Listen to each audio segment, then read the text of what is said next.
Good evening, ladies and gentlemen. Welcome to Macon-Bibb County Commission public hearing. Today is July 19th, and its time is now 5:02. I'd like to welcome everyone here today, and we do have a couple of issues to take care of. Our first is a public hearing for the closure of Cason Street, and I'm going to ask our attorney to give us a brief synopsis of what we're here today for, and we'll take any public comments for anyone that would like to speak. Thank you very much. Good afternoon. I'm Assistant County Attorney Adriana Beavers. The Macon-Bibb County has received a petition to purchase the dead end of Cason Street up to its intersection with Spike Street by the Macon Transit Authority. As of June 18th of this year, Macon Transit Authority is the only adjoining owner to that property, and they're just looking to square that off and have it all available to park and maintain the bus fleet. Okay, at this time, I would call on any citizens that may have any questions or concerns regarding this property. We did have a committee meeting last week where it was approved by commission unanimously, and we set it up for a hearing today, public hearing, and then we also have it on our agenda for our 6 o'clock meeting for tonight. So this time, I would ask for anybody from the public that has any questions to please come forward.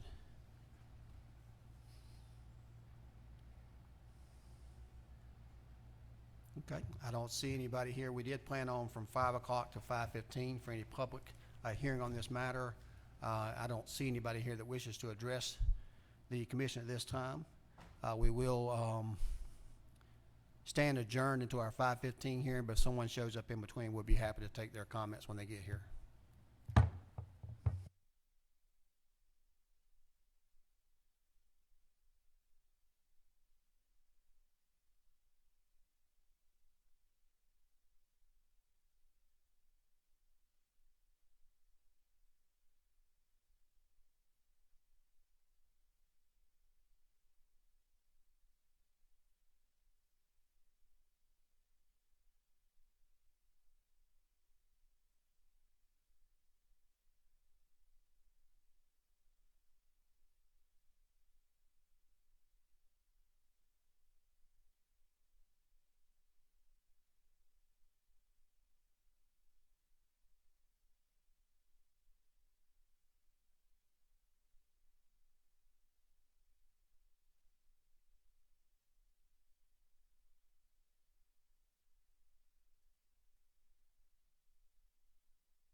Time is now 5:15, and we are through with the hearing for the Cason Street closure. Members of the public, we have no one that showed up today wanting to speak on that, so we'll take the appropriate steps necessary to finalize that at our next meeting. We're going to go ahead and begin the next public hearing that we have that's scheduled for 5:15. This is a public hearing for the renaming of a portion of Anthony Road to Robert Scott Boulevard, and I'll ask our attorney to give us information regarding that hearing as well. Good evening.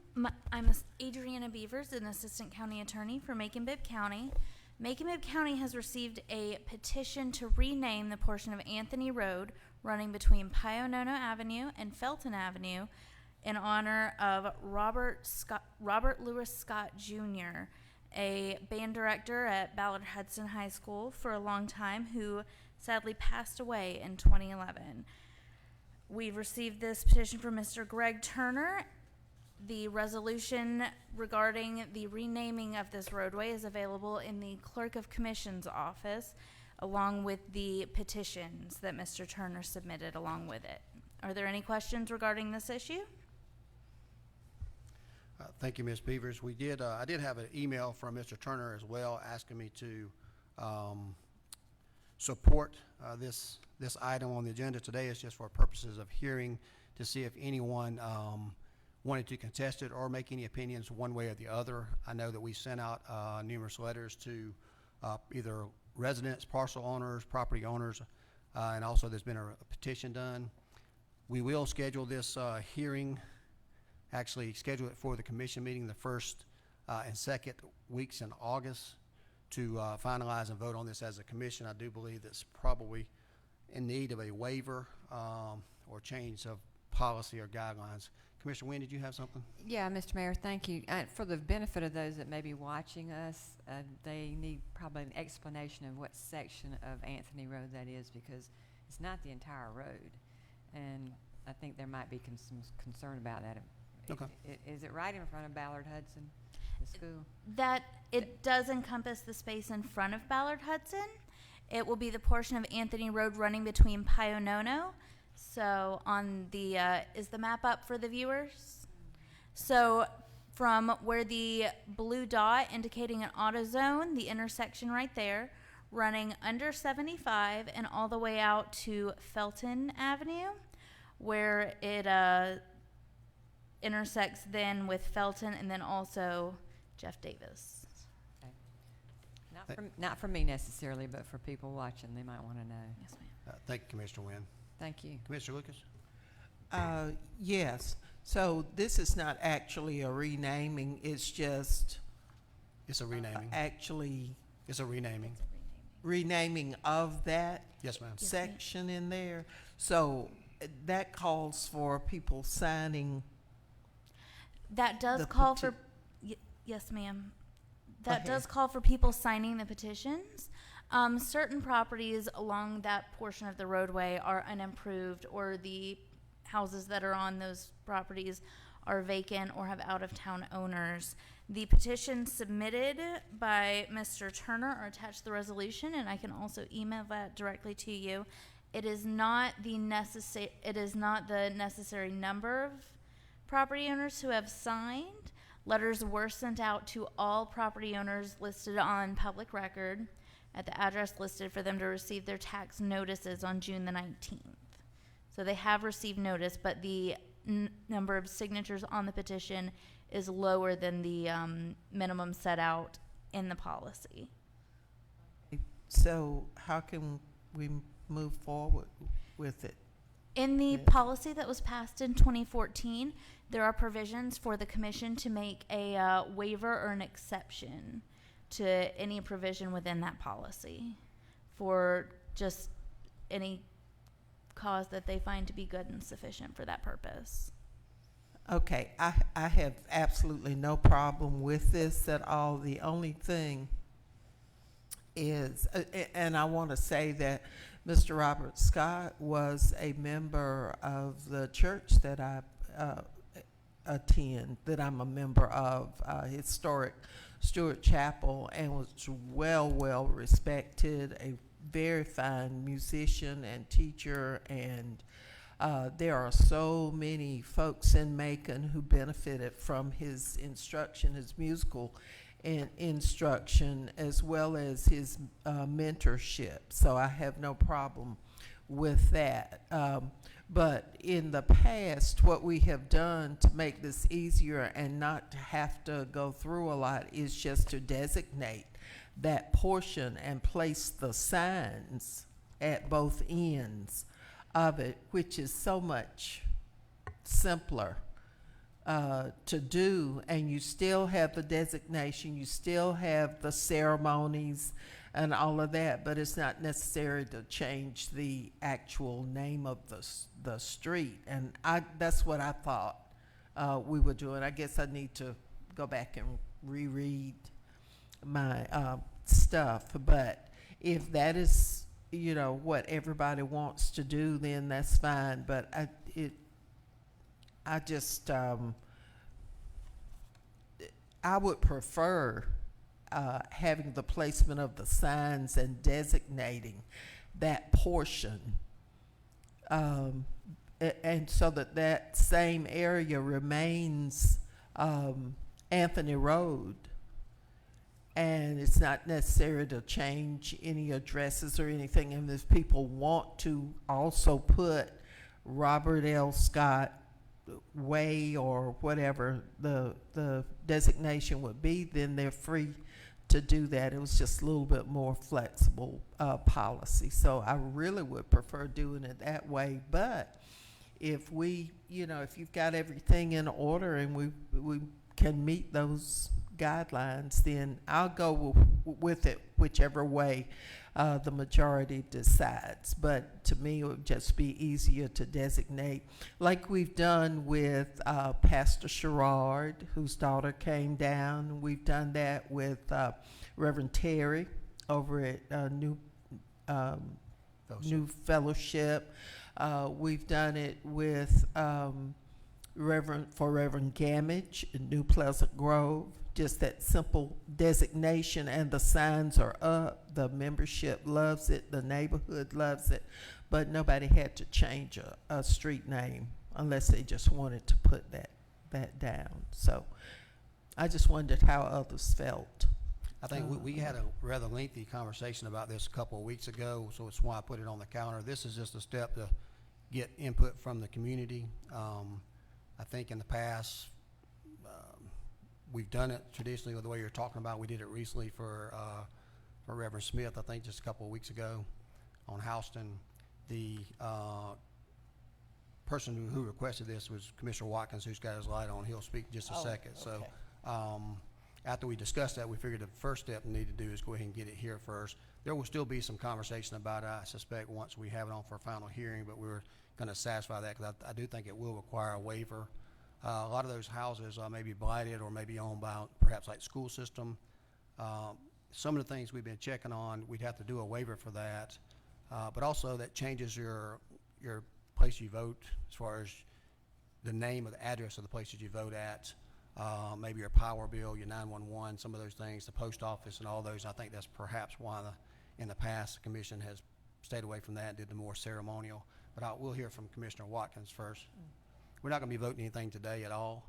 We will have it on the calendar for August. Commissioner Watkins? And thank you for taking up this public hearing today. Again, explain to the original requesters, Mr. Greg Turner and the Ballard Hudson Alumni Association, about our traditional kind of memorial ways that we've done. And after explaining that, they opted to go the more non-traditional, more difficult route of doing a full or attempting to do a full name rechanging. And that's caused them to have to do the ad in the paper, the petition, and whatever other hurdles, including this public hearing, whatever other hurdles were involved in it. And I'm just kind of following up their request and the issue that they've ran into and why they're in need of a waiver. I guess just like with the street lights, our code is somewhat non-bending in the fact that it requires it to be the property owners of every parcel in the area. And what I understand Mr. Turner and the Alumni Association have had success with are going door to door in the area and contacting those individual owners. And from my understanding, what they turned in, they got complete yeses from those types of folks. But in some instances, once the legal department vetted it, they might have been a renter instead of the actual owner for some of the apartments. And just like with a lot of them are either vacant lots or burned, blighted houses that are also the problem, where our code enforcement, our public, our tax assessor have had issues contacting and receiving money. And even in responding to this, they just haven't responded. So that's what they're asking for the waiver for, because there's quite a few in that area that are in that category that they're just absentee. And it's an interesting thing. I say it's a bit non-traditional. Got some research on who the Anthonys were for our community, which is somewhat interesting. And like I say, also with the Scott family is somewhat interesting as well. Everyone's done good work, and there is a desire to honor, I guess, that history of Ballard Hudson being one of the first black schools, if not the first black school, high school. And it's standing somewhat independently with Mr. Scott and Mr. Martin, and also the legacy of, I was learning about Peter G. Applin from talking to the Alumni Association, and just their impact having some place where we're memorializing those, I guess, more recent heroes of our community. But yeah. Thank you, Commissioner Watkins. Commissioner Pro Tem Clark.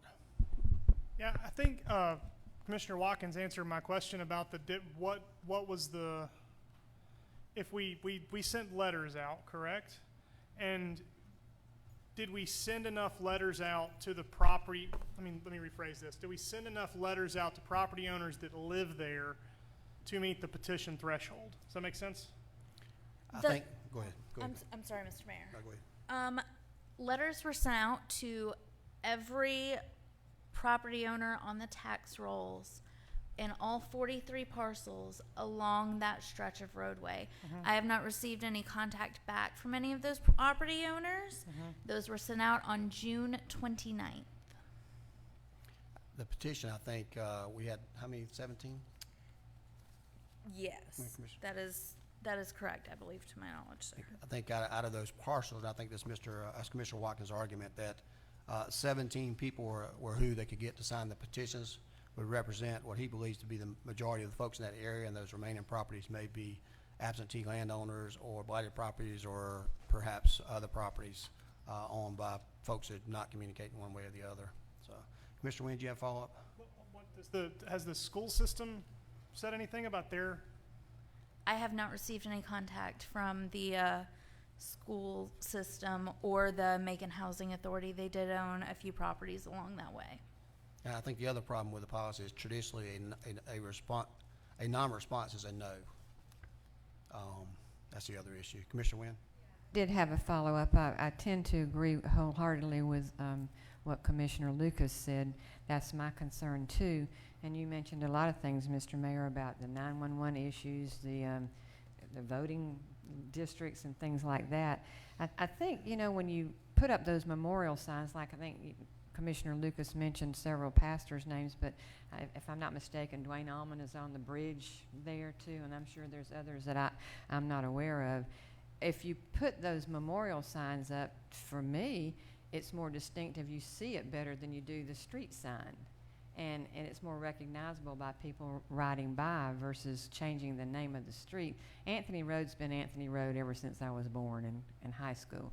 And so even changing a piece of it to another name concerns me, that it's changing something we've had a long time. And it's just the other issues that concern me about what does it do to the addresses, the people. If we didn't have enough responses and we waive this and this one, how many times or how many more down the road are we going to be asked to waive? You have to watch what you do, and when you start waiving these things, that you don't set a precedent that others come forth and say, oh, you did it there, you did it here, so you've got to do it for us again.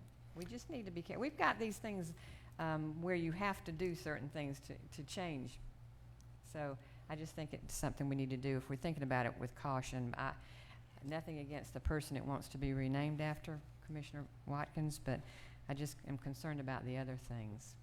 And it's something we don't have to decide today. This is just I an know. opportunity for have anyone in the neighborhood got a letter that wanted to give an opinion one way or the other. So certainly, we'll schedule that on one of our, well, we'll put it on an agenda for one of our meetings in August, and we'll see what happens then. And at that time, we can have a full discussion by the commission to see if they want to approve the waiver for that particular property and move forward with it, or at some point in time, we want to address that policy itself, because it's happening a lot.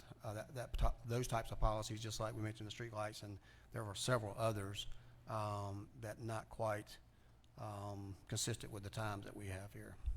But anyway, so we don't have anybody that signed up to speak tonight on this particular issue regarding the renaming a portion of Anthony Road to Robert Scott Boulevard.